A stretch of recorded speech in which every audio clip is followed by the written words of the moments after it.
Disclaimer: the views and opinions expressed in this program do not represent the views of OurBigBlueBall.com and its staff. With that being said, on with the show.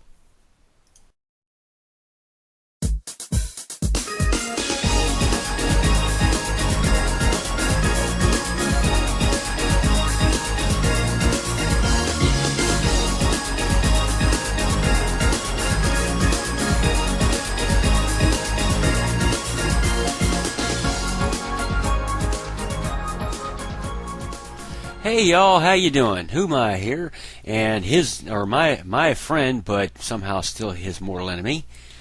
Edo here. How you all doing this, what time is it right now? It looks like about roughly late afternoon when we're recording this. Yeah, one Veterans Day.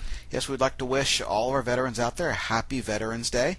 And we appreciate all that you do and all the sacrifices you've made for the country.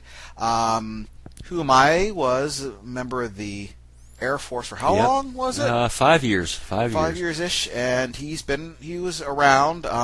Personally, I was a military brat for longer than I'd like to actually say, but how should I put it?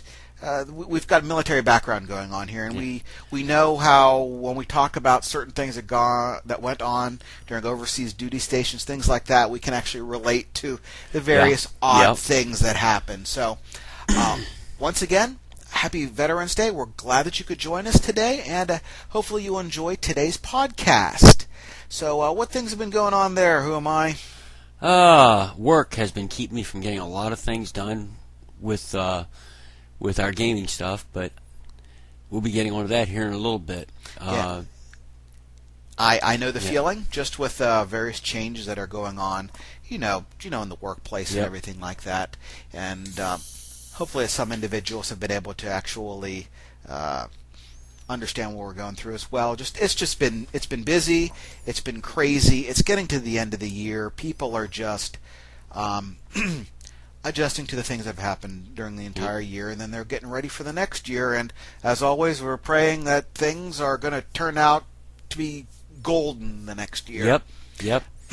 Or at least so we don't lose our jobs, because the way the economy's going, you never know.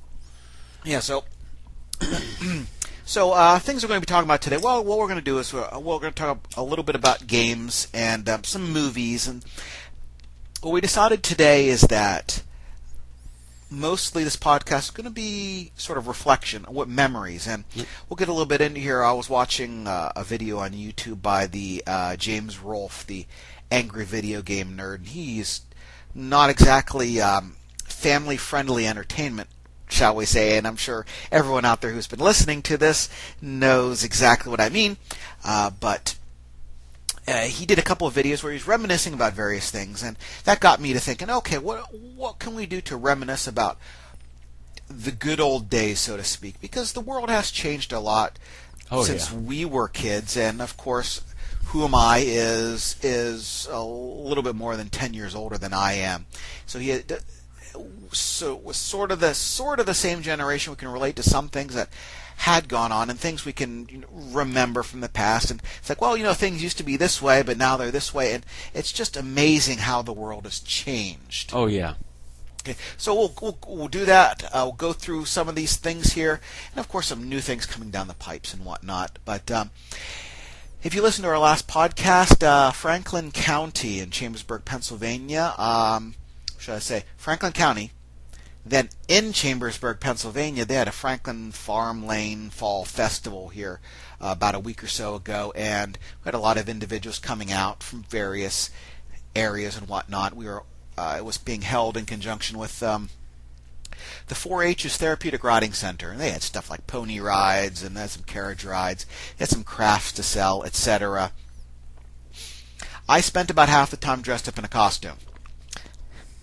Yes. Yeah, he was a dog. Yes. He was a real dog. Yes, I was McGruff the Crime Dog. The costume was lent to our group by the Drug and Alcohol Department of Franklin County. And what we did was we also sent out an invite to the DCNR Department of Conservation and Natural Resources. Hey, you got the Smokey Bear outfit you might be able to bring down? And first of all, I found out that It's not Smokey the Bear, it's Smokey Bear. And we had him out there as well. And what we were doing was that we just had a lot of people come around and get pictures and all of that. And it was kind of depressing because they would say, "Hey, it's Smokey Bear, and what's that dog's name again?" I'm like, jeez.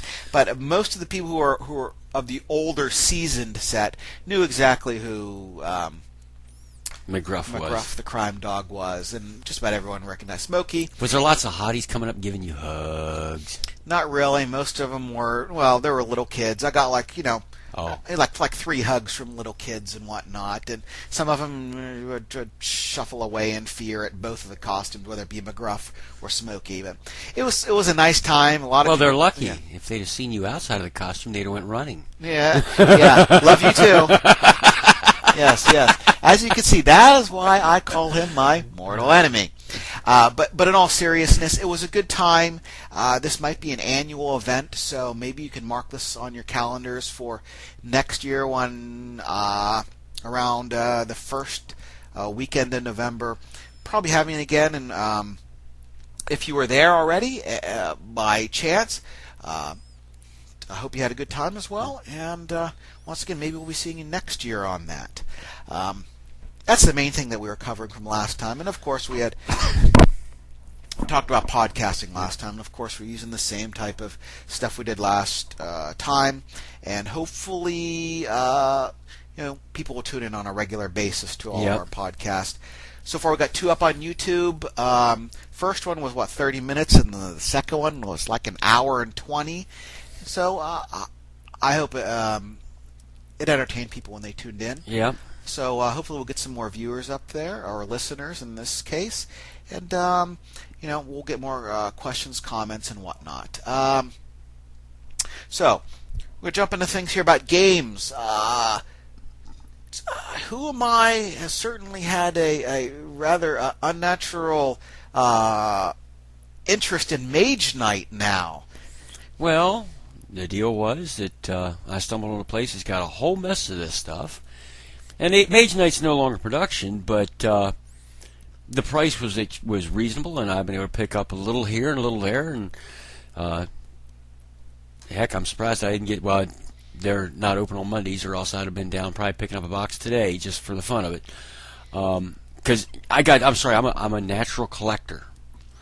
All I got to say is, anybody here that knows what War at Sea or Action Allies Miniatures War at Sea is, come take a look at my collection. I know there are bigger ones, but I'm still a little proud of it.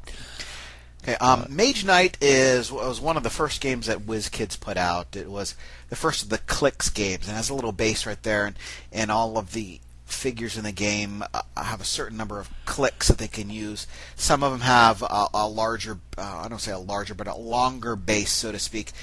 Some of them can handle more clicks and whatnot, and those give you attributes that you use during the game, like attacking and defending and special abilities. And as you take damage, you click down. That's where the click term comes from. And once you finally get down to I think it's a skull and crossbones one, then the character is defeated. But what's good is that they took, WizKids took that system, and they made a couple of other games. One of them, even though MageKnight is technically no longer made, the hero clicks is still going on as far as I know. I haven't purchased it in a while.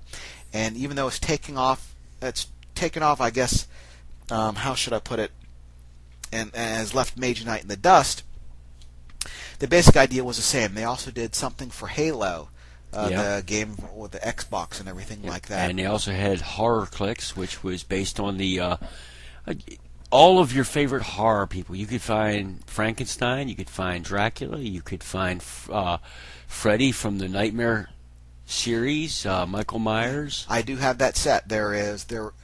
Horror Clicks was supposed to be more of a generic horror type of system, like, you have the various, all of the staple and standard, what's the other word that I'm looking for?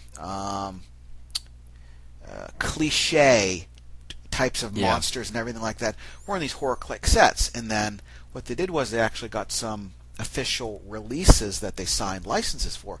One of them was Freddy vs. Jason, so you had Freddy and Jason out there. They had Aliens vs. Predator too. They had one big set where it had the big Queen Alien. Oh wow! I actually have that somewhere.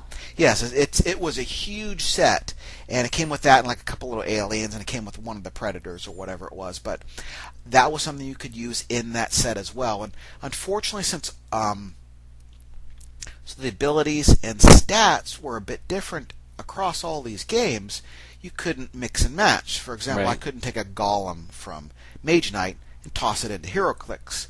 Maybe at first, get wasted. Yeah, maybe at first you could, just because the games were sort of working on the same original basis, but as the games diverged into different sets of abilities and everything like that, I think HuClix might have been more on the powerful end, but I can't really say one way or the other. I was not a big Clix player myself, but like you were saying, you're a natural collector. I collected a whole bunch of them. When we talk about MageKnight here, once again, and I think I talked about this in the previous podcast, was, and HuMei saw my collection as well. It's just that when it was in its heyday, you could go on to eBay and you could buy lots of them. You could buy, basically the common, the uncommon, and the rare version, and depending on how in demand the figures were, you get charged different prices. I could pick up a bunch of them for like $1.50 for a set like that. And I did those with those little golems, and I busted them out to play with a miniature system that you could use with your own figures. It's called Fantaside. We went to that in the previous podcast as well. So you could, and I wanted to use those as sort of like a clockwork army type of thing.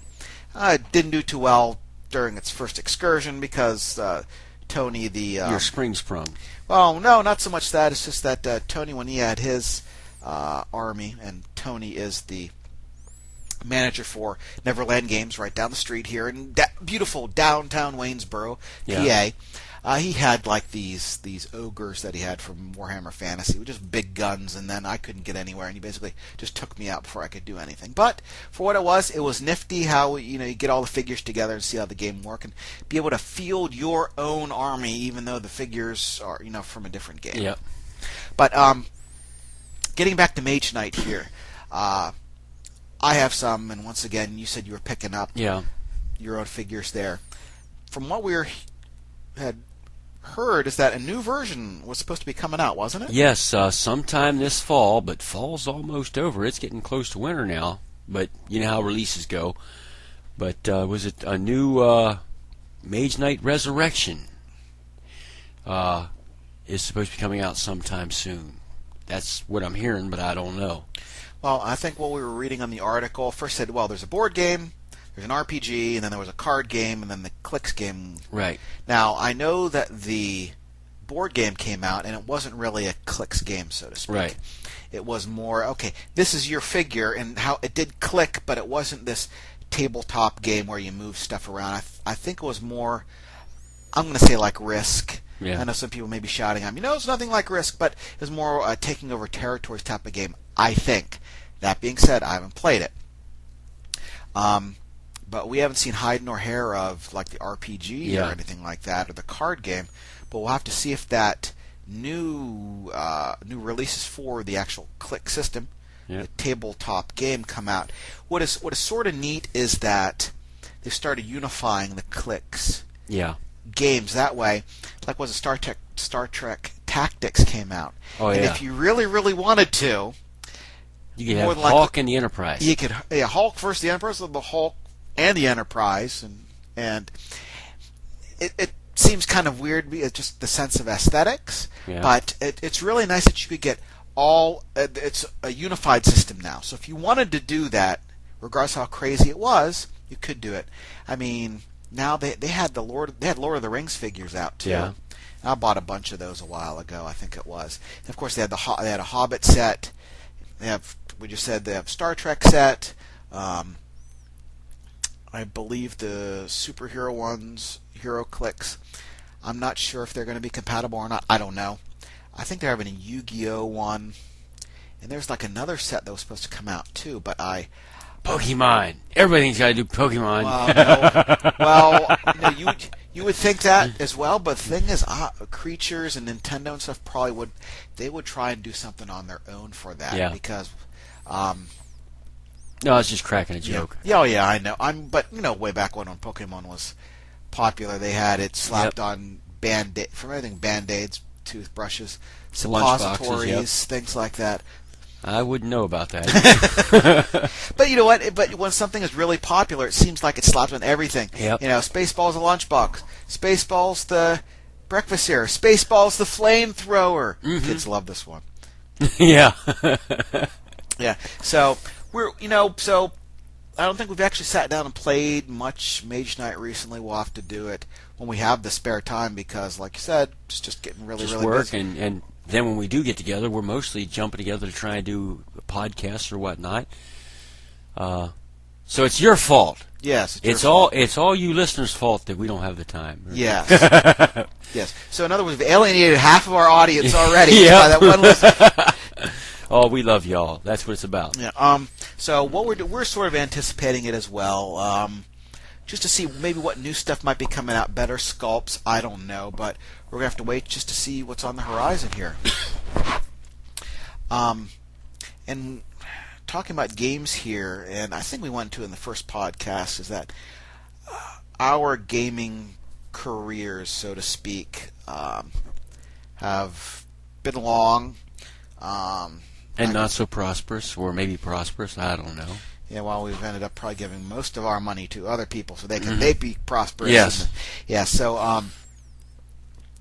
I think both of us mainly when we started to become known as quote unquote gamers, I think we both probably started out with role playing games. Yeah, that was my first real adventure into gaming. Okay, so I don't know what was your first RPG there, and we're talking about the old the old box type or the hardback book type of games. My first gaming experience was Advanced Dungeons and Dragons First Edition over in Korea, and I've sat and told Ed this 100 times probably. There was like 30 guys piled into a room in the rec center over in Osan Air Base, and I think we had like 3 players' handbooks and 1 DMG. And then finally somebody got their hands on a real monster manual.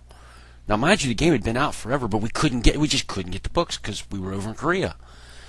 And then just before I left, out came the Unearthed Arcana, and we got I think it was like a case or 2 of them come into the BX, and we went down there, and literally within a couple of hours, every book was sold because we went in mass and grabbed them. And as soon as we got them, we went back to the rec center. Other guys would show up, we'd say, hey, and they'd run off and go buy it themselves.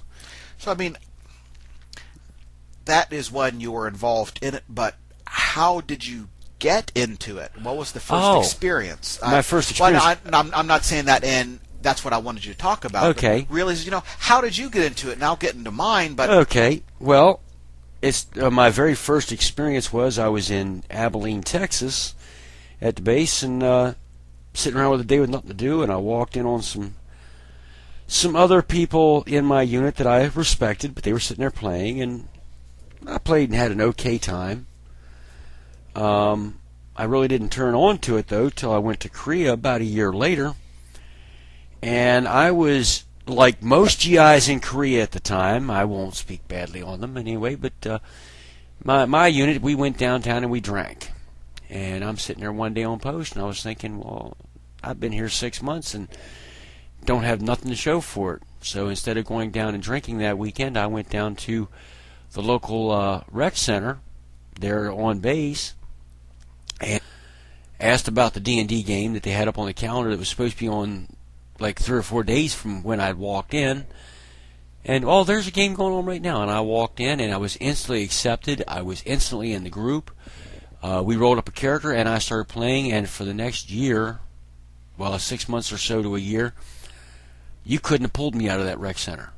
When my time off come up, I was in the rec center. It was not uncommon for me to take my uniform and or take a spare set of clothes and change at the rec center, so I didn't have to go back to the dorm. I'd just be right at the rec center. I was ready to play. So, And how big was Osan anyway? Was it a small size? Osan's a pretty good sized base. Osan, Osan had a small army installation in the middle of it, and by that I mean it was real small. I think it was just like a listening post, and then the air base all around it, and then that was only one half of the base was the U.S. The other half of the base was Korean, the South Korean Air Force, and a lot of facilities in the American or part of the base were actually shared by both of us. I don't know even now what I can and cannot talk about as to facilities, but I can feel free to say I'm sure that there were a lot of important facilities that we both used. It was just understood, and Korea was a very unique situation for me. I enjoyed it immensely, but the big thing is, they say you want to stop drinking and start having a good time. D&D was a great way to do it. I went out and instead of spending maybe $100 on beer, I spent $15 the entire weekend on munchies there at the snack bar and just had a total blast. And I remember when I went back to work that first night, one of the guys was like, "Hey, where were you at all weekend? We didn't see you." And I started to tell him about the adventures we had in the game. And when you're two cops sitting out in a truck all night, it doesn't take long before you know everything about each other. This was something new to discuss. So I filled his entire evening, and the next night I was posted with 3 or 4 other guys, and this guy walks up and says, or told them beforehand, he says, "Don't worry about what you're going to talk about tonight. Just sit back and listen and let him talk about his weekend." So I did, and for the entire week, that's all I did, day after day after day, was tell everybody what I did for the weekend. So, did you get any of those, any of your coworkers involved? Tried, but no. One thing I'll say about D&D is I think there's a level of creativity that becomes unique to each group, and if you're not into that group's, I think we've all had that. You walk into a game, or you join a game with some people that you don't really know, and yeah, they're having a blast, but it's not really your game because you just can't fit in with that group. And then you have other groups that you're 100% in. I think because the big thing about the game is not the rules, and it's not the characters, it's the personalities of the people playing. And if you get the right people, man, you're set. If you don't, you're done. Well, I always thought it was, for me, RPGing was more a social activity than it was. I was more interested in the social aspect than I was actually involved in the game. Don't get me wrong, I love the rules crunching and whatnot, and creating characters and going through, seeing what you can do, and developing, the stats from the beginning until the end, anything like that. But generally, I go there to have a good time rather than munchkin it up, see how much treasure I get, everything like that. Yeah. And I think that's the only way to really enjoy the game. Yeah, but there are some people that they want to see how much loot they can acquire or whatnot. Yeah. And you always have someone who wants to be a thief, says, "Oh, I'm going to steal the sword from someone while he's sleeping." I'm like, why are you even attempting to do anything like that? Yeah, especially that's my character. It's some of the I always want to be the chaotic evil assassin or whatever it is. I'm like, oh geez, just why don't you create something that would be conducive to a group dynamic, and that's what I enjoyed.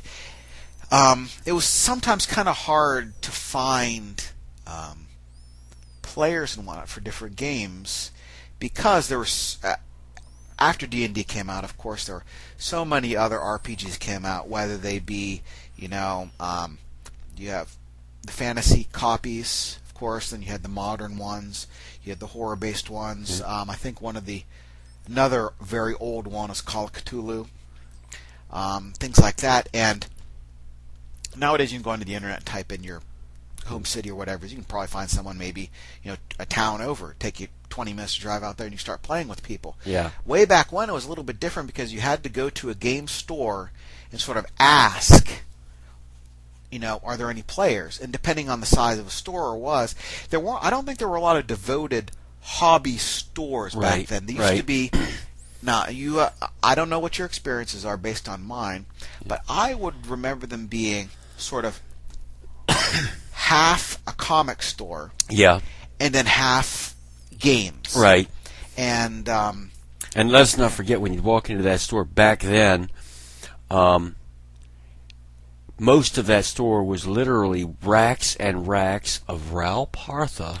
Yes. Lead figurines. Oh, they were awesome. They were awesome. Yeah, there was one place, I cannot remember what it's called.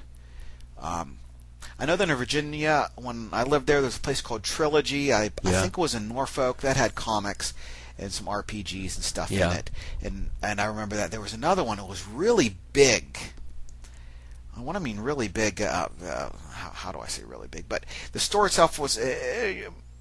for a freshman in high school, it was big enough, and most of that was comics, but it also had games as well. The thing is that it always smelled like cats, and that's why my father and I would nickname it the Cat House. Okay. You'd go in there and take a look. If you were looking for a particular game book or something like that, or a particular comic, you'd go in there, pick it up. We didn't spend too much time there just because it just it smelled like cats. Yeah. But HuMei went into his exposure to the game. For me, I remember I'd come back from Japan in the early 80s. What happened was that Dad's tour duty was done in Misawa, Japan. That's way up north. If you really think about it, there's the really big island at the top called Hokkaido. Well, it was almost like right across that little strait is where we used to live. And we had come back and we were doing sort of a layover, so to speak, at my grandparents' house. And my cousins lived in the same town as they did, so whenever I was there, I'd usually go to their house, and whatnot, play. They lived like a mile or so away. And my older cousin Chris said, "Hey, we got this game. It's called Dungeons and Dragons." I'm like 7, 8 years old at the time. I'm like, "What the heck is this?" So didn't really understand it too much. It was rolling a couple of dice, but it was then when I was able to sit down and read more about role-playing games in general. Yeah. You could go to the thrift shops and whatnot, and they had books there. This is way back when you just go there. People just like, "Oh, I don't like it," and they just took it to the thrift shop. I had some stuff on that. I also had, at the time, I picked up the Marvel Superheroes role-playing game. Okay. It was also done by TSR, same people who put out Dungeons and Dragons, and that was about the time that the Dungeons and Dragons is demonic phase. Yes, yeah. And I'm sure the you nightmares. Remember that. I don't know if a lot of our listeners here remember that, but there was a phase in which this was during the mid 80s, I believe it was, when they had a number of kids who were getting involved with stuff. They were committing suicide and things like that. And, of course, everyone said that, it must be Dungeons & Dragons. That's the problem. So people upon people, families upon families, threw out D&D stuff. I had a lot of D&D stuff we'd pick up just like at yard sales, thrift shops. I probably had maybe a good $100+ worth of stuff. And nowadays probably might have been worth $250, $300. I usually kept good care of my stuff. Yeah. And we just ended up taking it all to a dumpster and tossing it in. Yeah. And thankfully that phase sort of disappeared because, eventually it's like, it's the game. Even I believe Gary Gygax was. I'm not sure what denomination he was, but he wasn't like a devil worshiper or anything like that. No. That being said, there are certain infernal elements that you can choose or choose not to put into your games in Dungeons and Dragons, and they have the stats there, and it's really up to you what you want to do with those particular characters and whatnot. If you want to put that was one of the good things about D&D, sort of, that you could create your own world, but I know it becomes rather daunting because there's some people who have enough imagination to do, like, I can create a town, or I can get the party from this place to this place, and I can make this dungeon and whatnot. But trying to come up with a world itself, how to populate it, Yeah. the imagination doesn't stretch that far Right. out. And I liked creating worlds like that. I have eventually, when I finish writing my own RPG, I'll have to get that out. But it was good that you could basically create whatever the heck you wanted. Yep. You wanted to have the flying meat-eating unicorn? Go for it. Yeah, go for it. I mean, of course, that isn't actually written down in stats in the books, but why not make up your own stats? But by the same token, it also had one of the things that gets me with a lot of the newer gamers is they get into this. I got to have this half dragon, super dude. Half dragon Give me vampire. Give me a half dragon, half vampire, half orc. Yes. And okay, give me the old standard. I got a dwarf. I've got an elf. I've got a human. I've got a gnome.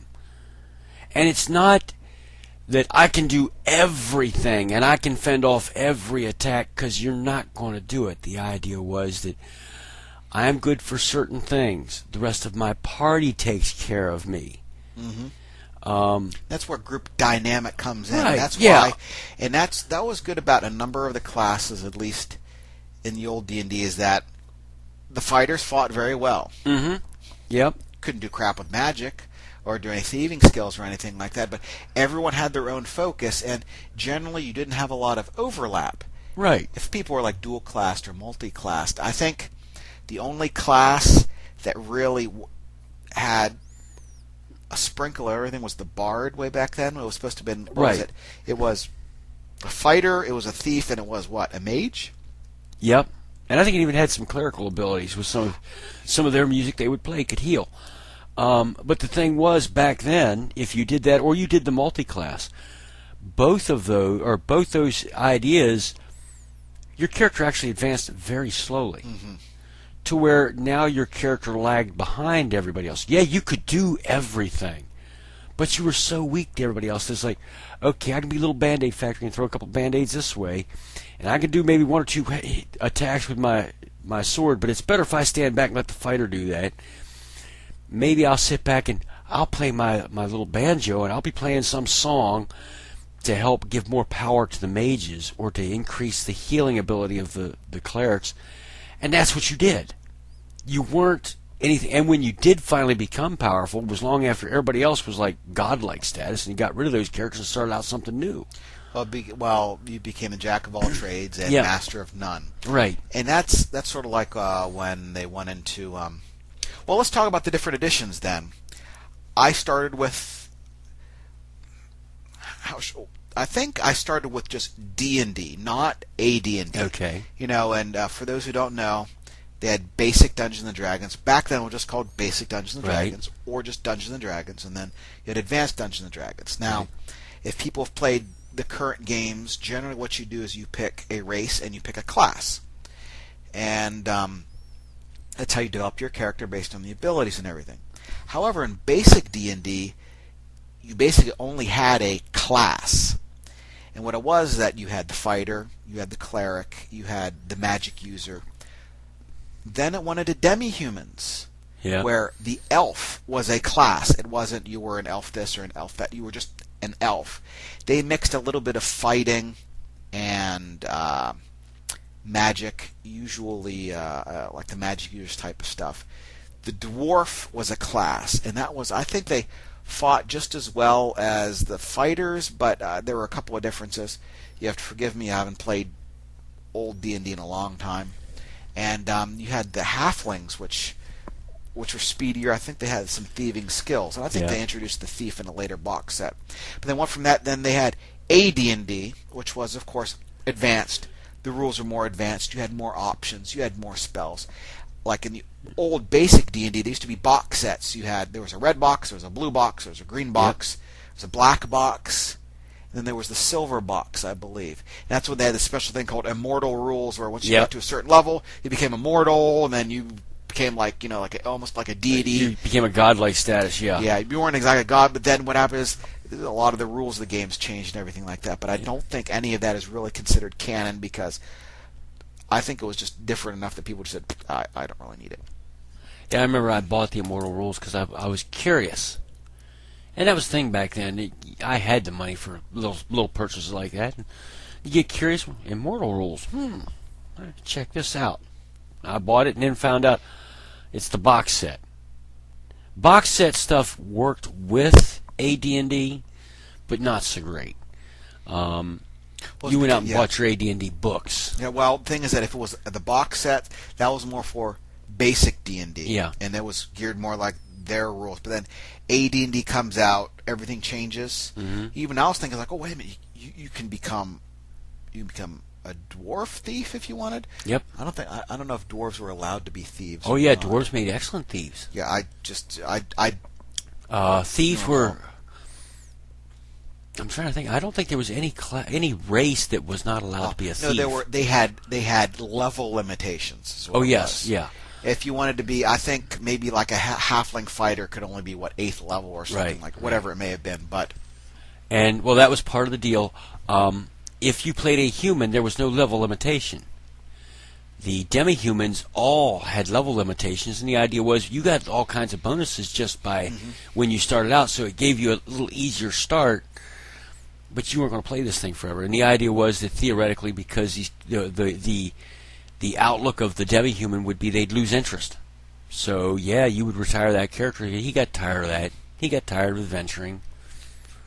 And then AD&D had been around for a while, and then they came out with 2nd edition. And instead of the main thing, I think, was they added skills, and then they had new classes. They had a couple of new classes, and instead of like an AD&D, they had the little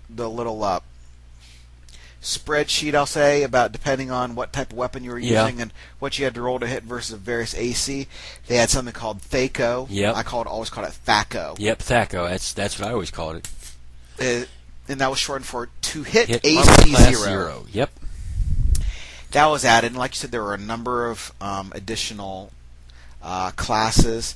They had all those little books that released kits, like they had like the Fighter's Handbook, and there was just fighters. You had a samurai, and then maybe you had a swashbuckler, and then the Thieves Handbook. They had the ninja character, but then they had a ninja handbook and all of that. Well, that's how I end up getting, like say, the Immortal set, because you was always on the lookout for that next little thing. Even if it was a character class you didn't play, you wanted it just to keep abreast of what else was going on in the game. And like I say, I can remember more than once buying stuff where, heck, I remember, I forget where I was. Somebody found out I played, and I had my bags of books that I carried around, and somebody saw me with that, and they're like, we got some D&D stuff there that you can have. Oh, really? Cool. Well, what they brought over a couple days later was the red box, and I forget what the other box was, but they also brought a Dungeons & Dragons electronic game that I never could get the thing to work right. But it was a black tower, plastic tower-looking thing with electronics in it, and you would push certain buttons showing where you were, and then it would tell you if the dragon came out and would fry you, and it was a son of a gun. Oh, I remember watching the cartoon as well. Mm-hmm. Did you ever watch the cartoon? Oh yes, oh yes. Yeah, it was interesting enough to see a lot of the different creatures they tossed into the series. I'd like to see them do. Well, they had the 2 movies. Actually, they had 3 movies. Yep. They had 3 movies. They had Dungeons & Dragons, then they had another one that was a made-for-TV movie, and then they made another made-for-TV movie. Yep. It was the book of, not the Exalted Deeds. What was the opposite one? The bad one? Oh man. Something evil. The Book of Ultimate Evil. I don't think it was Ultimate Evil, was it? No. Anyway, they had, but it was based off of that, and I like to see something do like a cartoon again. And probably one of the best examples of a cartoon is you've seen The Record of Lodoss War, the Japanese animated one. Originally, that started out as a basic D&D campaign. Oh, okay. And then what they did was they decided to create a series of novels based off of it. Yeah. And once they did that, then they turned it into an animated series. Yep. which was really neat. So you can say, well, that is technically a D&D animated series just because of its bases. And, of course, they changed the background and everything like that. But we're getting off track on that one. Yeah, but that's what it's all about. Yeah. I was going to say what's got my mind thinking of was the whole Dragonlance series. Because I remember when first edition was kind of growing to the point where it was becoming second edition, that series of books come out. So of course we had to go out and buy, or I had to go out and buy the player's handbook for it, or the world book, so to speak. Yeah, the world book, and then I also bought a book that I wish I still had. It was called The Leaves of the End of the Last Home, and it had like the basic stuff, like how to make a kender and whatnot, and a few maps and some stats on the different. But it also had, like, in the books, the End of the Last Home was the tavern they all went to. And the guy who ran the place, his name was Otik, he had these spiced potatoes that everybody loved. Well, when you open this up, it had the recipe for Otik's spiced potatoes. And like how to prepare certain deer meals. That it would be the perfect night for D&D. You could have little finger foods that were made out of deer meat or beef or whatever, and all this. It was basically like a fan guide. Right, but it was just for, like, it had everything, and I mean it even had like drinking songs and stuff like that. It was like just a neat collection. I had that. I had everything relating to the world of Krynn, which was the Dragonlance world. I loved that, and that's what I say. I collected all of it, and a lot of times because I was such a mad collector. Well, I think I've told Ed here before, there was a point where I had probably $2,000 worth of lead figurines. I mean, literally, I'd go out and buy $20, and it didn't take long. Walk into a store and, I like that one, that one, that one, and that one. And when you're talking $1.50 a piece, next thing you know, you're walking out with $20 worth of them. Yeah, that's what I sort of miss, is that now they're like $3.99, $4.99, and depending on if you're buying something Games Workshop related, it could be $99.99 for one figure. Yeah. I'm sorry, I'm just a little never mind.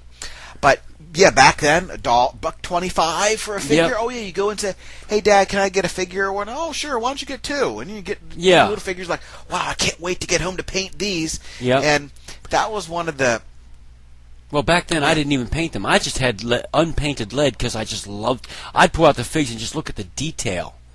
Well, my family was Dad liked to create models, or put together models. Yeah. And he's painting and all that type of stuff. So I sort of developed that habit of, oh man, I can't wait to pop this open, prime it, and then just get to painting it. And of course, the paint jobs weren't that great, depending on what my age was. But that was, but I can understand how you go and it's like, oh, okay, yeah, let's get a couple of figures. Now you want hog wild on them when I only got maybe one every now and then. Well, that was my thing at the time. Well, there again, difference in ages. At the time, I was in the military. And heck, my meals were paid for. My room was paid for. My paycheck was mine, and it was nothing to like. Well, every payday, just go dump $20 into whatever D&D. That's how I enjoyed myself. I'd spend $20 and had a total blast. Wait a minute, that was also back then when the books themselves were roughly $12, $15? Exactly, yeah. So you could get down and buy a couple of books. Well, you could get down and for, I'm going to say for $30 or $40, you could buy the entire set. Yep, so the three that you need are, of course, Player's Handbook, DMG, and at least the Monster Manual. Yep. Right there, as long as you have all three of those. And, of course, you got to pick up some dice, because you can't use regular dice. Right. But yeah, like you said, you drop, $40. Let's just round it up to say $50. Yeah. Just including the dice, maybe some extra paper, extra little things, and you could start playing right then and there. Yep. Right now, it's what? It's roughly double the price. Yeah. Because I know that when 3rd edition came out for D&D, the books were $30 each. Yeah. And, of course, by that time, if you were already a player, you already had all the dice you need. So it's going to cost you a $100 investment just to get into it. And before we get into third edition, let's go back to second for a minute. Did you play much second? I played a little, but again, another thing I liked about first edition was the simplicity. When you start getting into THACO, that got a little more complicated. The whole THACO thing, just seemed like I'm now this level, so my THACO is this, and I'm minus or plus based on what? Just let me go to the book. Yeah, well, what I did was that I liked the THACO opposed to seeing the chart, because every time I take a look at the chart, if I say my THACO is 20 and I roll the die, you take whatever your THACO is and subtract whatever you rolled, and that was your AC that you hit. Yeah. And to me, that was just a little bit simpler, but I mean, once you've played a game enough, it doesn't really matter. Right, right. I think that was what the all big the stuff thing as it was. Right, that was my thing. I never tried to remember all the numbers for the to hit charts, but the idea was, okay, I am a 7th level mage, and I've just run out of spells. I'm gonna grab my little staff and I'm gonna start smacking on the bad guy. So I make my roll. Then I go in and I ask the DM, what was the armor class I'm trying to hit? Or in some cases, he just tell me whether I hit or not. But a lot of times, what was the armor class I was trying to hit? Because then I'd go look it up and say, all right, while I'm fighting this guy, I got to make this roll to do it. And okay, so during that, while I'm fighting that creature, I'm good. I now know what I need. The next creature, I didn't know what his armor class was going to be because I didn't know. I'd have to find out what my to hit was again, based on what I was fighting. I myself didn't play a lot of second edition. I think that was around the time that, well, I shouldn't say I didn't play a lot. I didn't play for extended amounts of time. Because when I was in high school over in southern Spain, you didn't get a lot of stuff out there. You didn't get a lot of books, at least right. the PX or whatnot.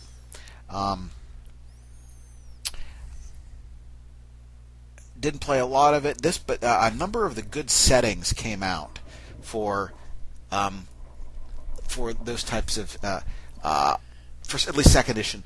Some of the ones that people really, really remember now, they're really popular. You had arguably one of the most popular ones was Ravenloft. Yeah. Based on the original adventure by Tracy Hickman, I believe it was. Yeah. One half of the creative team for Dragonlance. And that eventually was just popular enough that they created a whole box set based on it, yep. of that entire world.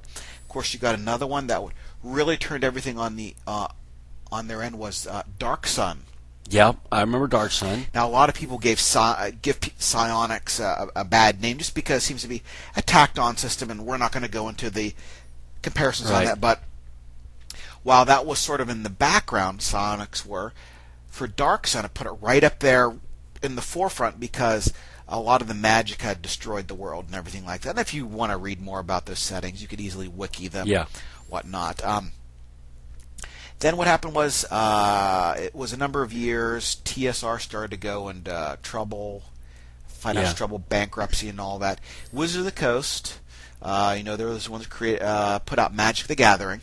They bought TSR and all their holdings, and then they came out with Dungeons & Dragons 3rd edition. What did you think of 3rd? There were certain things about it I was okay with, but I have to admit, I always think it's because it was my first one. To me, it wasn't as good as 1st edition. But yeah, for one thing, it eliminated the THACO and got back to more of a basic game of play. 3.5 I liked more. Mm-hmm.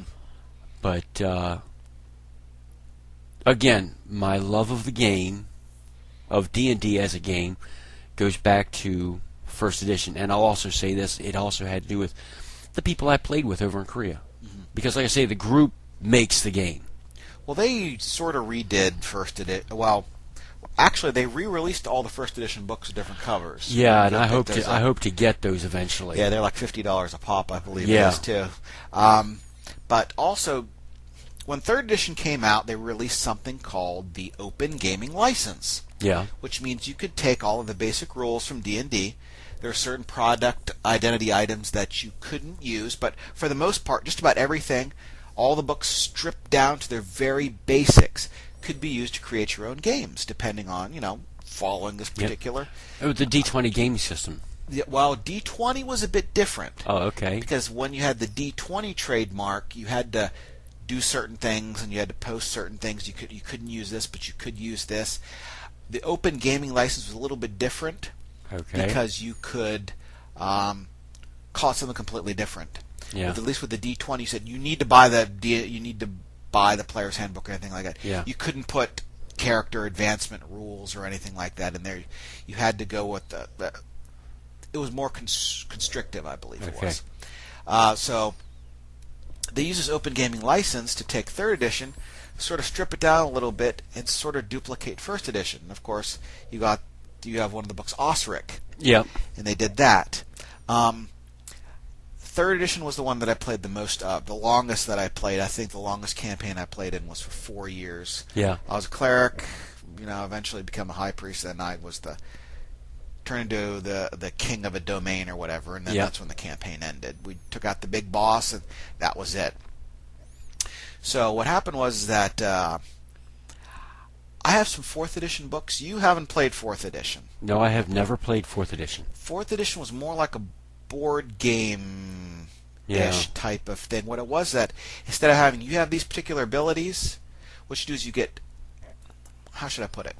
You get abilities, but they're almost like written on cards. Right. So, you choose from these. It seemed to be like, you're playing cards during a board game, right. At least to me. And that's part of what I liked about my old D&D 1st edition was what defined my character was what I as a player chose. I rolled my stats. Now, it was always best to have somebody there with you. Just because when you rolled an 18 double lot or got 18 double lot, which was a miracle, you wanted a witness that you did that because that way you could walk in the game and say, oh, yeah, he just rolled that. No. The other dude be sitting there going, he rolled it. He's got an 1899. Well, he rolled the 18, and most of the games I played in, when you rolled your dice, you didn't, here's my strength, roll it, you rolled 6 times, and then you got to put the dice where or put the scores where you wanted them, because an 18 strength is not going to do me any good if I want to play a mage. And as long as you kept those rolls, you could put them to whatever stat you wanted. That was fine. That way, that gave you the freedom to make your character. What magical items or non-magical items you picked up and you purchased, you defined that. If you wanted to actually draw a picture of your character, well, you could do that. Whatever you wanted to do. I think on the old character sheets, did they always give you a little box on the front of the page where you could sketch your character, whether it be just like, some people got smart enough and just did a stick figure with like 2 circles for boobs or something like that. Yeah. But in mine, if you ever saw them, I just had an empty square there. I didn't worry about it. Because first of all, I don't have any artistic ability. Secondly, what does it matter? Usually, if we got into as players, if we got into what a character looked like beyond a very basic, brief description, he's 6 foot, whatever, blonde hair, blue eyes, and his charisma is such and such, and his comeliness, he's good looking, he's ugly, whatever. If we got into anything more detailed than that, a lot of times what it was is, well, for us, we would buy those, like I say, those lead figurines, and you get the ones you thought were neat. Well, I like the way that one looks. That's going to be my character. So it didn't take long to, okay, in this one he's got a cloak, he's got this, that, and the other. Okay. No DM would have a problem, at least most of them I played with, would have a problem with, okay, I'm making a first level character, I want him to look like this guy, or this figure, so it's just non-magical stuff, and that's his clothes, and you're like, okay, that works. It's not going to, there's nothing game altering, it's just going with a look. So that's what we did, and that was it. but 4th edition was a lot about the map. Yeah. In other words, it says, you could, this breath weapon can reach 20 feet or something like that. It would say, it'll reach this many squares, and all of the stats for all the monsters are, okay, this many squares. Okay, if you were behind the square, it always referenced, it wasn't like you could pretty much do it in your head. Right. And that's a lot of D&D was. If you didn't want to use a map, if you didn't want to use the figures, you didn't have to. A lot of times you just got a piece of paper, or if someone was really good at the time, they had those the grease pencil maps. Oh yeah, Oh, everyone is like, oh, he's got a map. And what you do is, and everyone would either get a die, maybe they had a figure, or they would just mark down on the board. Here's where I am. Okay, he's gonna. Okay, the Minotaurs run up here, and it's gonna do that. And a lot of times you had to play that out in your head. And unfortunately, some of the, at least for 4th edition, it was you had to have the map somehow and get some figures and all of that. And oh, well, I remember 1st edition. The big thing on the maps was everything was graph paper. Yeah. Any D&Der who did his own maps, or even if you just went to game, usually one of you, probably all of you, carried a small pack of graph paper. Because when the guy would say, all right, the tunnel goes on 20 feet, somebody would pull out a pencil and a piece of paper, and they'd draw. Each square was like 10 feet or 5 feet or whatever, and they'd draw it out on them on that little map that you explored as you were going, so that you wouldn't accidentally go back to a door that you may have been doing 2 hours ago and you forgot. And the DM could also kind of keep track of where you all and what you were doing with the rooms he had already done up. I've seen it done that way. The way I used to do it was I would take a lot of my maps and draw them up ahead of time, where I could take my time. If I drew an island, I had a nice drawn island, and would take smaller bits of like 3x5 cards, and I would take, and when you would sit down to play, I would cover up the rest of the map with the 3x5 cards, knowing that, all right, you're going to be going certain directions because the way I made the dungeon up, you would have to go through this natural progression, putting it to where you just pull up the card that revealed what needed to be seen at that point. And then when you were done with the game, the map and all my notes and all went out the door because we played it. We're done. Time to do another one. And, oh yeah. Okay. And of course, what happened is that with 4th edition, like we were saying, some people didn't like the way that was going to be. Wizards of the Coast said, "Well, nothing we're going to release for 4th edition is going to be compatible with 3rd edition."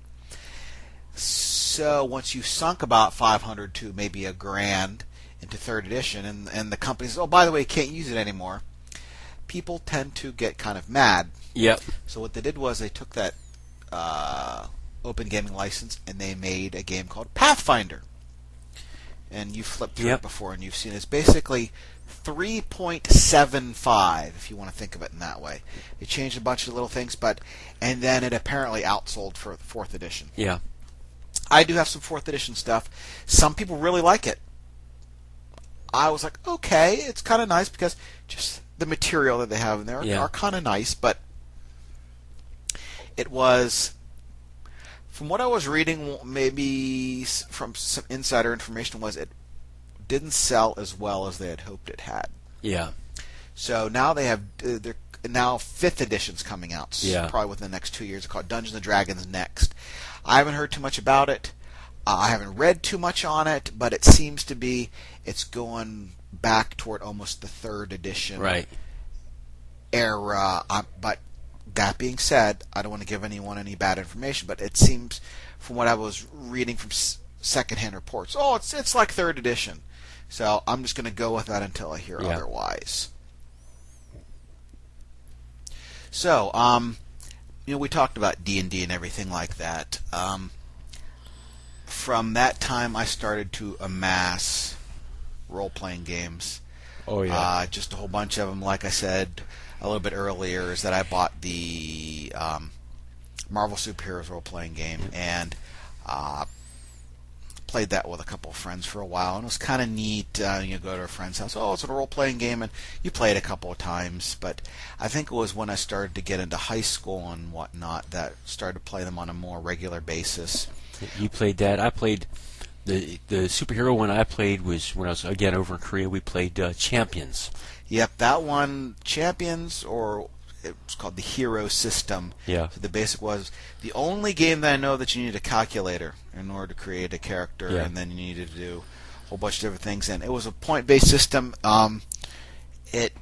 That took a long while to make a character, but you felt like you made a character. Yeah. Just with all of Well, the that's skills and powers and everything. the one game I enjoy, Space Master Rollmaster combination. I'll never forget sitting down the first time to play that. The guy said, "You'll like this. You'll really like this." And we sat down to play it, or sat down to roll up a character. And I could roll up a D&D character in 10 minutes. Easy. Just do the dice rolls, and the only thing I usually had to check was the saves. Everything else I could just about write down from memory. And we sat down to do that, and 8 hours later, literally sat down for 8 hours and rolled up this character. And when I got done, I knew that character better just from the setup than I did some of my D&D characters I had played for quite a while, because everything was thought out. Well, but then that was just the first time you did it. Then after that, you could do it in probably roughly an hour. Yeah. Or so. But hour, half an hour, somewhere in there. I'm trying to figure what other game systems that I sort of got into. There's one system that sort of some people like it, some people don't. It's called the Palladium system. Yeah. They're the ones who did Robotech. They did Teenage Mutant Ninja Turtles. They have a whole bunch of stuff there. Claim to fame as Rifts, post-apocalyptic. They have magic, psionics, monsters, dimensional beings, time travel. I don't think they have time travel, dimensional travel, all of that. And what's nice about the Palladium system is that now, at least, you could take almost any character from any of their games and drop it into another game with very few modifications. So if you want, you could take, say, the equivalent of Wolverine in their superhero setting, and then drop it into a fantasy setting. Yeah. And of course, the power scale might be a bit different depending on what games. So if you take a plasma rifle into, say, a fantasy world, you're probably going to have it's going to be a massacre, I think. Yeah. Well, depending on the level. Oh, very true, very true. Even a plasma rifle, a dragon is built to take a lot of hits, right. And you just have to be wary of that type of balance, because while they might be balanced in one game, they might not be balanced in another. Right. So magic from one game dropped into something that doesn't have magic whatsoever could be overpowered because there isn't a lot of anything to balance out on it. And of course, I had the D&D stuff, BattleTech. Yeah. That was a claim to fame for robot stuff. Teenagers from Outer Space. Yep. Well, remember us sitting around playing Toon? Yes, we played Toon for a while. That one is still out. That's Steve Jackson Games are the ones who do GURPS and Munchkin and everything like that. I just got a whole bunch of them at home as well. I'm just not coming up with them up the top of my head. But that represents a lot of our RPG experience, and we've played a number of. Sometimes we said, "Oh yeah, we're going to start playing this," but unfortunately, with all of things going on in real life, schedules at work, things like that, sometimes it's hard to get together and just say some of the games I played. In addition to that, was I played the Morrow Project. I enjoyed that. Twilight 2000. That was pretty interesting. There were a lot of game systems that, during the first edition AD&D, it was really the heyday of a lot of this experimental stuff. Boot Hill, where you could literally go play out a Western. And a lot of them died off not because they weren't good systems. I think they died off because, in the 80s, nobody was into Westerns anymore. That wasn't the deal, so Boot Hill didn't do so well. But then other game systems did well, depending on the group that they were. If you're a sci-fi fan, most people aren't just science fiction fans.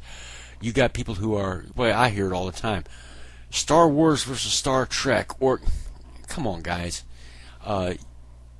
that's your thing, well, some of the game systems were more set towards the Star Wars universe. And if you were really a Star Wars fan, those would be your kinds of games. Others were related more towards like Star Trek, or more like Battlestar Galactica, or whatever. And whichever show you got into or movies you got into would help to define which game you would enjoy. Well, they've had systems for both Star Wars. They had the official Star Wars game. Yeah. There was FASA, the ones who did BattleTech. They have one series of games. At least the role-playing version was called Legionnaire. Yeah.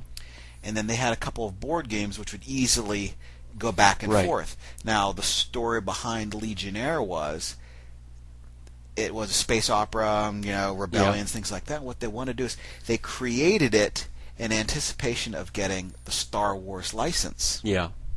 Unfortunately for them, West End Games got the license, so it left FASA with this world, this game that they're like, okay, what do we do next with it? And so they changed a bunch of stuff, and they created that particular game. When I said Star Wars came out, that was West End Games, and they lost that and went to Wizards of the Coast, and they created a version of it using the 3.0 D&D rules, and it wasn't a bad game. There were a couple of differences between the D&D system and the Star Wars system, but that's besides the point. They also had the exploration ones for Star Trek. I know they had an official one out. It was like the Star Trek role-playing game. Yeah. But then I'm not sure how all of these copyrights and whatnot work out, because I don't know if they trademarked any of the Star Trek names for all the alien races and everything, because you see some games that aren't related to Star Trek whatsoever, but they've created games based on the world of Star Trek. Right. Like Starfleet Battles. I don't Right. know if that's been licensed or not from Paramount, or was it Paramount? Yeah, Paramount. Paramount's got, from what I hear, they kind of got all that wrapped up. But they had just to close up, there are a lot of different role-playing games, lots of different types out there. With the advent of print-on-demand, self-publishing, PDF publishing, there are lots and lots and lots and lots of role-playing games out there. You could sit down and create your own and turn it into a PDF and sell it for $1, $2, and someone might pick it up. So hopefully this will lead to more of a revolution in the way that role-playing games are actually viewed. I know it used to be the geek thing. Right. I know I used to play some of it in high school, and we get made fun of and whatnot, and we pretty much just say whatever. Well, it's like, I remember one of the things we had done when I was in North Dakota. We did a world, I can't remember what game it was we were playing, based on the Road Warrior series, where it was post-apocalyptic. Mm-hmm. Civilization has fallen, and it had some interesting twists. But now to think about it, I have never seen a zombie world role-playing game. There is. Hint. No, there is one. Oh yeah. Palladium, the ones who did Rifts and Teenage Ninja Turtles and all that, they have one out. It's called Dead Rain. Okay. REIGN. Yeah. And that's the post-apocalyptic. Okay, zombies are everywhere. Zombies are incredibly tough, and to the point where they give you the point where you could take them into another world, and they're so they're so unique. At least they wanted to give the fear factor of taking it into another world, that you could take laser cannons and railguns and shoot them, and if you're not good enough, you won't do any damage to them. Oh, wow. To the point that it's supposed to give you, wow, we need to be careful around these things. Yeah. So they have that. There are a couple other games that I believe that have at least, it's not just a zombie-only world. Yeah. Most horror games will have stats and things for zombies. Yeah. I know that another one of the Palladium games, Beyond the Supernatural, that has a lot of monsters and undead, zombies, demons. Well, Ravenloft like got into a lot of that too. With that and the reason why they made Ravenloft was like, well, vampires seem to be run of the mill now. Yeah, and they made that main villain Count Strahd. Yep. I believe Strahd, something somewhere along those Yeah. lines. And they made him to the point. Wow, he was an incredible villain. Regularly ranks up high in the greatest D&D villains of all time. Yeah. But they wanted to give, there was vampires are too common or too commonplace, or Yeah. at least the edge of them had been dulled enough that they wanted to create someone who was okay. Let's bring that mystique of it's Dracula to the point where he is a big baddie and you just don't take him for granted. Right. But once again, lots of RPGs out there. Some of them at your local game store. Go down there, take a look. There are a bunch of them down at Neverland Games. Yep. It depends on what type of system you want. If you want a more generic system, they got those. And then you could build your own worlds around them. And maybe what we'll do is we'll pick out a couple more in succeeding podcasts because we've been going on here on D&D and RPGs for almost an hour here. Yeah. So we'll jump in a couple other things here. So just look around and see what's on the internet. Maybe you'll find something that you like. Next up, movies that have recently come out. I know that you said that you picked up 2 on video. Yeah. 2 that science fiction, actually. Oblivion and After Earth. I'm not sure which ones of those, or which one of them has Tom Cruise and one of them doesn't. Well, the other one's Will Smith. Okay, yeah, Will Smith is in After Earth. I'm going to say this. It's a good movie. I really liked it. On a scale of 1 to 10, I'm going to give it about a 6 or a 7. Because it had something that I'm not used to encountering, where the whole idea is they come back to Earth and Earth has evolved without mankind to become much more deadly.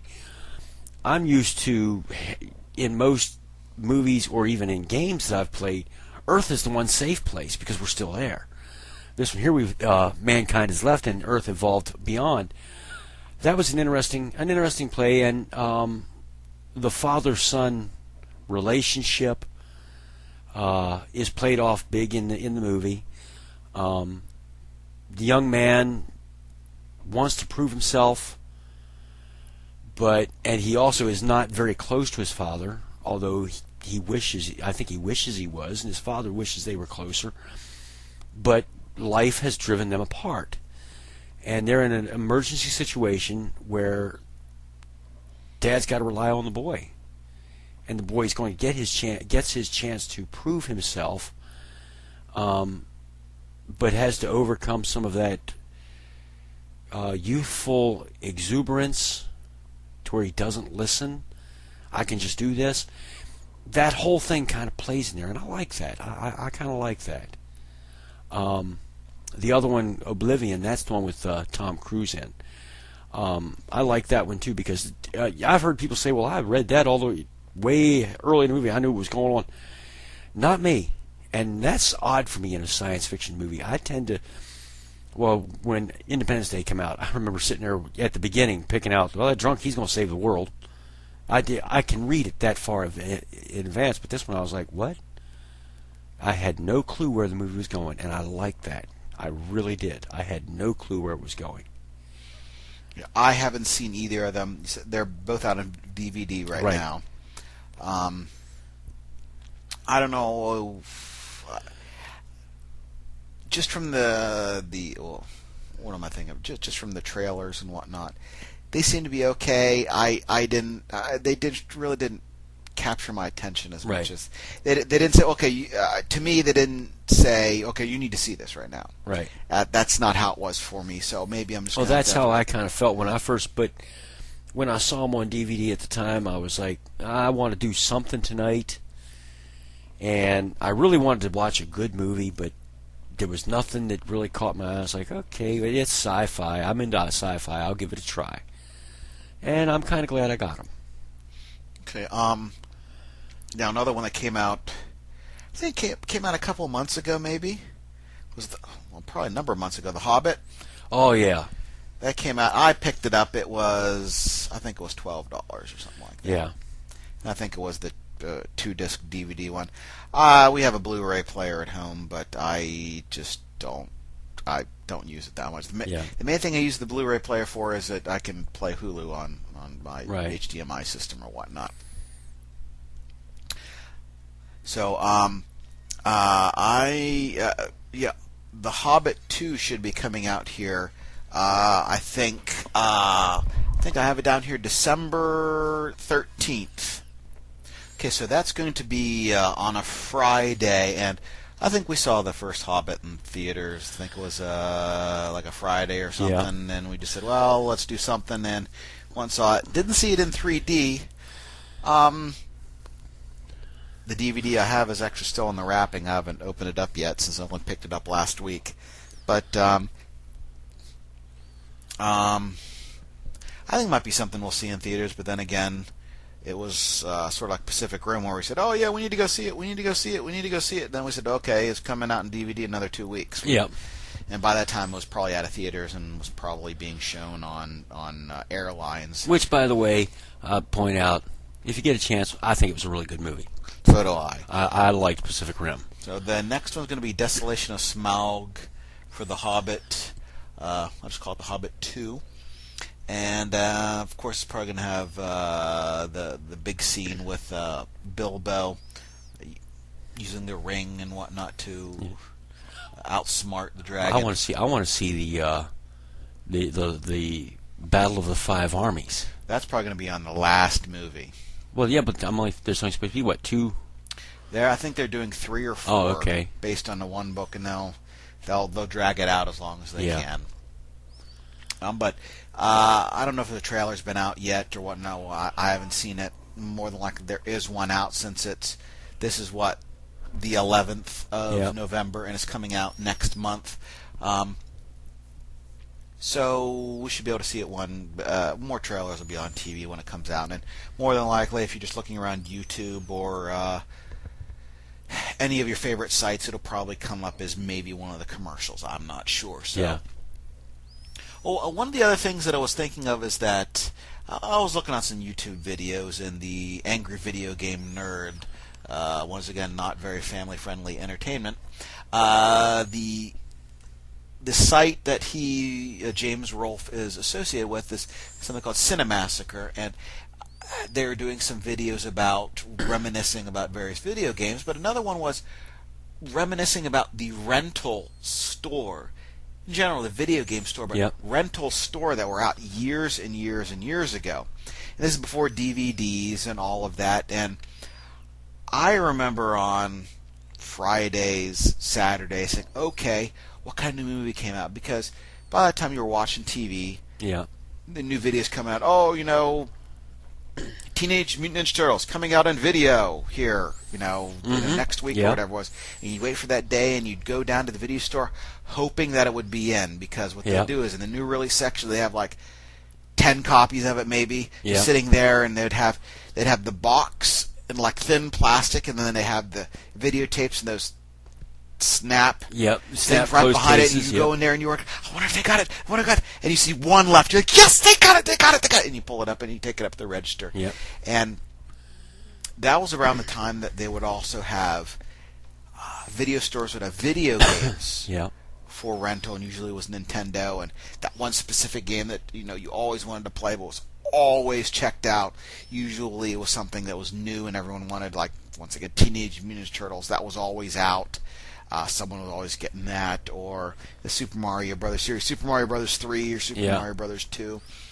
And I was talking with HuMei earlier when we were going through some things we're going to talk about on the podcast. Was there a place that would rent computer games as well? And I think those were few and far in between, but every now and then you picked up something that you'd say, okay, I don't want to spend the $40 for, or $40 for on computer game, and you'd at least get to rent it and play it. And this is before things you had to install them on hard drives and anything like that.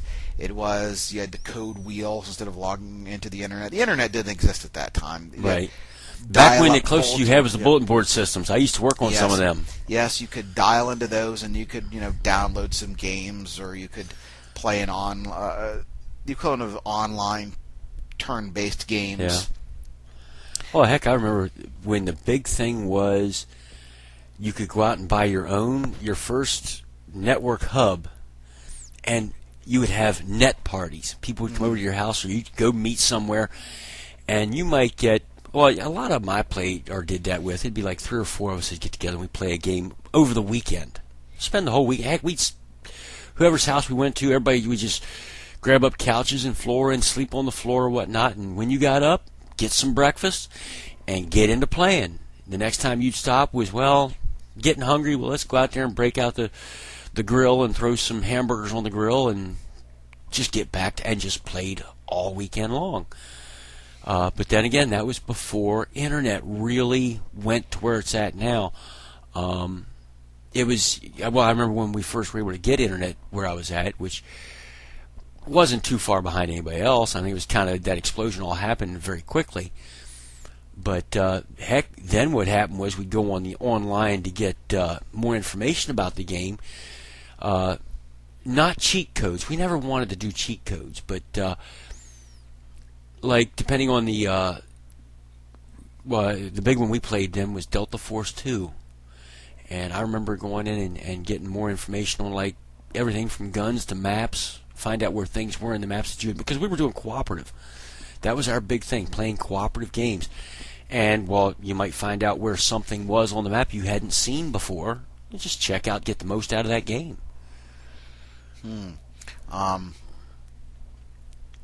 I think the first time they really got involved with internet type of stuff was they had a network at school. Yeah. This is when I was in southern Spain during high school, and the computer lab teacher allowed us to put Doom on it, and only certain people had access to it and play it like after hours, just after school. And then I think there was another game called Rise of the Triad, and that was another Doom type of clone. And we had a blast playing that. I remember I used to, someone had some software that way you could make your own maps in Doom. And I just sit there and I just like creating maps and just playing through them and whatnot. And you take them to school and you install them. It's like, oh, okay, let's have this death match, and then we'll bring up one of the maps that I created. Of course, they weren't very aesthetically pleasing, but they had some nice little areas where you could run up and down, and some invisible walls you could sit behind, and you could shoot people just coming by. It's like, oh wait, I'm going to wait here, and unbeknownst to them, you're behind the hidden wall that's right behind them. So you just go boom, and then they just fall down. It's like, well, what's down there? And you run out from the hidden wall. And oh, okay, that's where he was. Yep. But getting back to this rental store type of stuff, I know that way back when, this was early 80s, Dad was stationed in, once again, northern Japan. Not a lot of commercials. There's a Armed Forces Radio and Television Service, also affectionately named A-Farts. There was maybe one channel. It might have been 2. But the rest of the channels you could get were Japanese channels. And said, okay, let's get this VCR that we could, tape some stuff and, have. Oh, and let us not forget the rise of all the B-rated movies that came out at that time. Because you go to the video store, it's like, well, I mean, there was only so many quality movies that come out. And these off-the-wall B-rated titles that you found out had great storylines. They just didn't do great. They wouldn't do good in the theater. But to take home, oh yeah, and that literally, I think that built their industry. Well, yeah, because a lot of people wanted to pick those up. This is back when VCRs. It's not like the $99. Well, not even that anymore. I think they're $50 now. Yeah. You can pick them up because everyone's going for DVD. But way back when it was, $300 minimum? First VCR I came across, a friend of mine had purchased. He had 3 of them. They were $1,000 a piece. And I know at that time, recordable VHS tapes were like $10 each. Yep. And what was good is those were high quality. We still have some of those from when we were in Japan, and I've been meaning to put them on to DVD for my family, but those were quality tapes. Now you'd pick those up, those 10 packs for $12, and they lasted maybe a year at the most, and then they broke down depending on how much you watched them. But I do know at the time, and it wasn't. Yeah, I don't even think it was legal at the time when they did it. At least they had something called the copycat. And when we were there in Japan, and you would go there, they had all of these must have had 20 stations. When I mean stations, like little areas, little like desks, where they would have two VCRs. Yep. You would go buy your blank videotapes and bring them in, and you would rent the videos they had for like $1 or something like that. What you do is that take the video and you record it right then and there. And from what I heard is that afterwards the companies got wind of it. Said, yeah, you can't do that. I would highly suggest you stop doing that right now. Well, say we had the same thing in Korea, but not in Korea. It's based on their laws. But the deal was, you go downtown to a Korean rental store, and you would walk in, and they would have the boxes set up on the wall just like a regular rental store would, but you didn't have the tape behind the box. What you would do is you'd go up and you'd pull like 3 boxes. Say you wanted Star Trek 1, 2, and 3.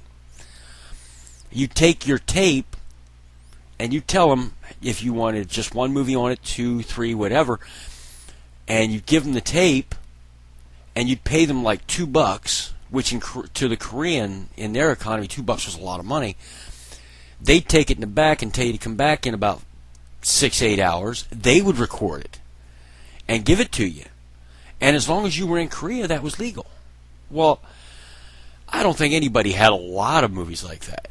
But I wouldn't be surprised most guys come back with like 10 movies like that in their household baggage. And I don't think anybody cared back then, really. And I seriously doubt they're worried if that's because, let's face it, that was back in the 80s. So if any of those tapes are still around, if anything, they're a historical landmark darn near because they still work. Yeah, I don't recall getting into DVDs until 2002, I think it was. For me, it was a little bit later than that because I got to where I financially couldn't afford to get into all that. But, well, Edo here has seen my stack of Laserdiscs I used to have. I had a stack of Laserdiscs you could use as furniture. It was that tall. You did use them for furniture, yeah. I recall. Yeah, and it's interesting about the Laserdisc there. We were talking about that a little earlier too. Was that and once again, it was prompted by this rental video that the Cinemassacre put out there. It's like, well, you know what, Laserdiscs, they're going to take over for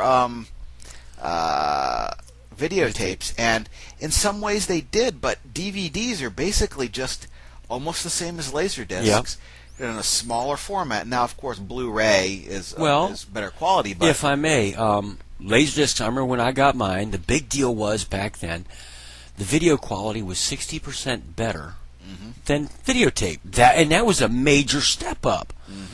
Well, then DVDs come along, and they had even better video quality on a much smaller space. I mean, think about it. Whoever's listening to me, or listening to us right now, think about it. How much space you got on a wall right now, somewhere in your house, with DVDs? How much space was used up 10, 20 years ago with videotapes? They're smaller, better quality video, and although it's not taking up any less space now, the big thing is Blu-ray, which again is a major video upgrade. What was it? Pacific Rim. My roommate and I sat here and we watched it. First, we watched when I got the movie. It came with both the DVD and the Blu-ray in the same case. We watched the DVD.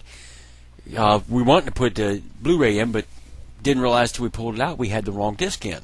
Okay, so then we had to watch it again in Blu-ray, and it was that much better video quality. I'm just wondering, is that I think some of the physical media is going to be going the way of the dodo. Yeah. At least a majority of it. It's because a lot of stuff is through the net, and I don't think that's such a great idea. The reason being is that such as watching things on Hulu, every time a commercial comes out, and a lot of times there are two things that I think a lot of people want to do when they buy the collected release of something, let's say, Grimm or Sleepy Hollow or wherever it may be, Agents of S.H.I.E.L.D., or Star Wars, yeah. Star Wars, anything like that. What they want to do is, one, they want to have the convenience of having all of the episodes in one place, that way they don't miss anything. Second, they don't have to watch any of the frickin' commercials. Right. And on some of these subscriber services, they got commercials in there. It's like, okay. And I'd rather have the physical release because let's just say, for whatever reason, something goes wrong, and let's just say the net goes down for whatever reason. Let's say there's a massive virus and destroys all the net connectors or something. You can't watch those things that you want. Now, if I just had a DVD player and had the physical media with me, I could just pop that right in. Regardless if the internet's down or not, I can still enjoy it. I agree with you. I don't like the idea of everything going to the net just because, I'm sorry, I like coming home with something in my hands. Mm-hmm. It's mine. And as long as it doesn't get wore out, I can watch it. Mm-hmm.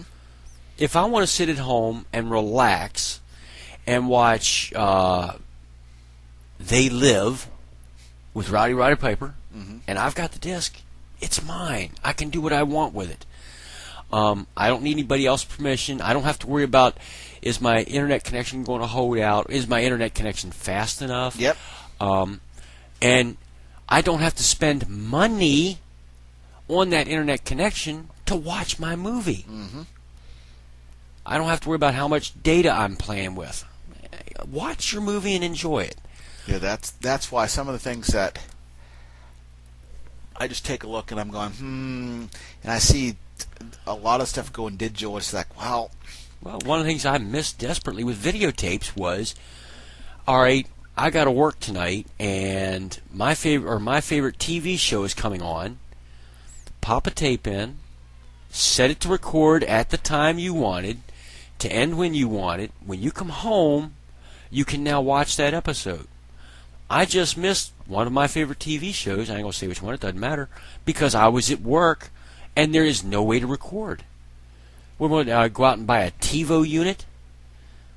Whatever happened to, like I say, just the old videotape recorder? I just, it's gone. That's how in some ways technology's gotten better, but it's almost like a step back as well. So, what was the very first videotape that you think you watched? Oh, I know what it was. What was it? Star Wars. A buddy of mine, actually he wasn't even my friend at the time, it was a dude I had met. I was in a very small town, and he was older guy, or not older, but he was in his early 20s, still living at home. And with his work schedule, he didn't hang out a lot. Everybody knew everybody in the town, but we just didn't. Him and I never hung out. And one day I was doing something and ended up by his place, and he was just getting out of his car, and we got talking and found out he was really big into science fiction. And he says, "Well, you watched Star Wars lately?" "No, I haven't." He said, "Come on over and watch it." And this is like late 70s, early 80s. Like I say, VCRs were $1,000 a pop. So I went home and told my folks what was up and told them where I was going to be, and they're like, "Okay, go have a ball." And we sat down and we watched Star Wars, and that was probably the second or third time I had watched it. And I remember walking into his place, and he had a bookshelf filled with videotapes, and I remember him sitting there saying, "Yeah, I got 2,500 videotapes right here." 2,500 videotapes. I'm like, wow. Now, you know what? You could just take DVDs and put them on a spindle. Yep. And you've got, depending on how large the spindle is, 100 right then and there. Yep. You can put 2.5, maybe 3 hours worth of stuff on there, and that's how technology has gotten better. Yeah. Oh, well, one of the things I've talked about that I would like to do is get my hands on an older computer that's just got a large hard drive, hook it up, and just take all my DVDs and put them on the hard drive, and then put the DVDs away and basically forget about them. They don't get messed up that way. They don't get scratched. They don't get banged around, but you just flip on the movie you want. But I still have my hands on, if I want to pull out my copy of Oblivion I just picked up, I can pull the disc out or pull the case out, and there it is. And I've got the disc. And if something happens, if that computer were to die, all I got to do is start putting the movies on the next hard drive, and I'm good to go. I like that. But I don't like where all I've got is electronic bits, and if something happens, I may not have necessarily... How do you go about proving you already paid for this, and you still have the right to watch it? Well, I think now, as they also said, is that I think it might be in Europe or whatnot. Even if you have a physical copy of digital media, it's almost against the law to de-encrypt it for your own, even for your own use. Yeah. Maybe that was Japan. I can't remember where it is, but this becomes sort of a thing between, okay, I have something electronic, and let's say an old computer program, maybe it's some sort of digital media. Yeah. You bought it, and let's say the company that made it went out of business, and there's no way to get that media back. Right. And you have it, and to make sure that you don't lose it, you make a backup copy of it. Right. Because I believe some of the old law with computer software was you could make one backup of whatever software you had in case it would be lost. Right. So that's sort of, I think, maybe a gray area, and some people listening may know what's really going on. But if you have something digital, just in case it doesn't get messed up, you can't even make a copy of it. I don't particularly agree with. Right. Just because of the fact that now everything is some smaller media. It's so small, it's so thin, it could easily be broken. Or stolen, and that's the issue with it, since it can be, it can disappear. Let's just use the word, whatever the method, it can disappear so easily, and you can't make a backup of it. I'm like, well, but that's something that I guess is up to the courts to decide, and not for two people sitting on a table here doing podcasts. But that's one of the memories that I have, is always going into those rental stores, those video stores, going, it's like, man, what do I want to check out today? Jeez. And let's not forget all the video, or the cutouts. Yes. And all the posters. I can remember walking into a lot of those places, and it's like they'd put the poster up, and a month later you could walk in, and that poster was rolled up in the corner for like $2 to $5. You could buy the poster and take it home. Yep. And I think one of the biggest ones, I think it was the quickest one to date, and it might be on Wikipedia or not, but I think it was the Batman movie. Yeah. When that came out, I believe that was the quickest one to go out into home video. Okay, so that's some of the reminiscing that we had for the rental stores and whatnot. So let's jump into some other stuff that we got going on. Some recent items. Well, what happened is that if you check out the channel here, we do have the playthrough of Forbidden Island up there for you to enjoy. It's about a half-hour video.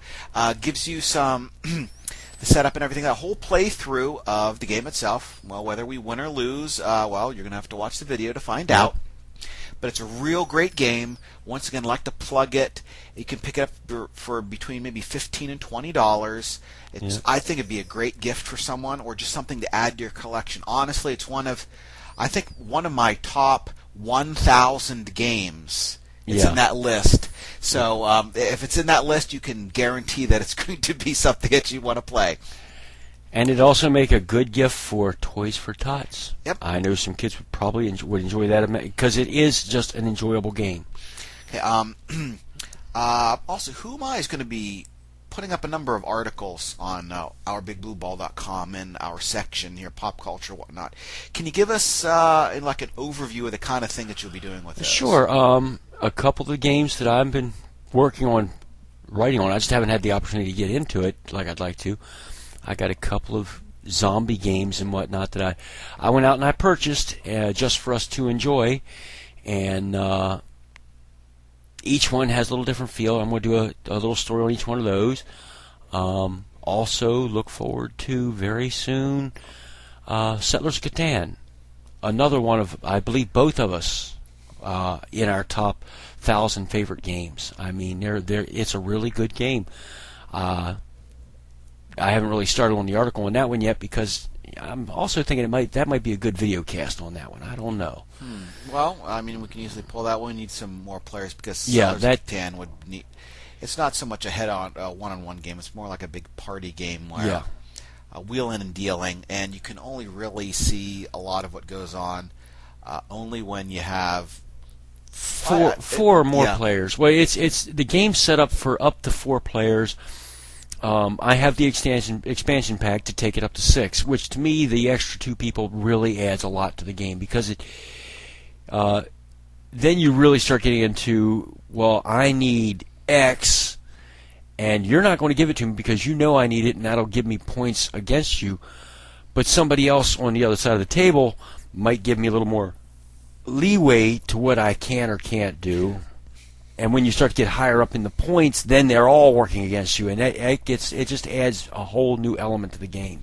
Well, also is that your brother is not a gamer in any not really. I'm sorry, not really in any sense of the word, but I think we brought that down. He was at your house at one point, so he said, "It's like, okay, what are we going to do?" And I said, "Well, how about we play Settlers of Catan, or you did, or however it was, we got Settlers of Catan out." And he started playing it, and we must have played it every frickin' weekend for 2 months. Yep, and we gotta play it. We gotta play it. We gotta play it. Oh yeah, and like you say, he's not a gamer at all, but he's bought that and every expansion that I know of.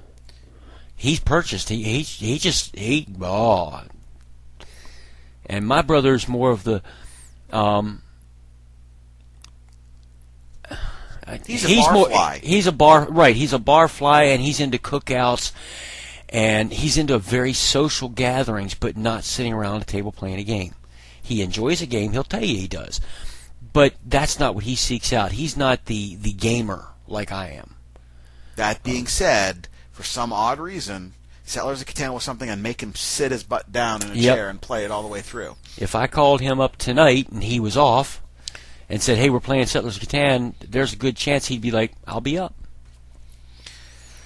Okay, and we've got a couple more reviews coming up. I think a couple things like Coloretto. It's a nice card game. We've got Quarriors, a review for that going up. Still need to get the video for Death Angel up here. That'll be uploaded hopefully within the week, if I can get to it, editing it and whatnot. And I think that's a majority of what's going to be coming up in on the site. Once again, HuMei's articles, and a couple more video game reviews, and maybe a video or 2 here. Okay. Coming events. This is going to be Thanksgiving coming up here in the next 2 weeks ish, and hopefully you have a nice, safe one. If we don't get to talk to you before then on the podcast. Again, Christmas is coming up as well, so we want to push toysfortots.org. Once again, toysfortots.org. You go to the site there. They'll have a locator where you can drop off a various number of donations. Boxes usually set up a lot of times in malls, department stores. I know the Neverland Games has one annually as well. You can put stuff in. Take a look at some of our game reviews. Like we were saying a little earlier, maybe Forbidden Island. That'd be something that you would like to put in the box there for a needy child. And just if you can, please donate, because there's a child out there somewhere who will appreciate the donation. One of the things I like to push, and just how should I put it here? Just something about myself. I do have a print-on-demand book out there now. It's called A Not So Healthy Dose of Chaos. I'll put a link in the description here. It's sort of present day, but aliens come to the planet, and it deals with space-time, and there's action, there's adventure, there's comedy.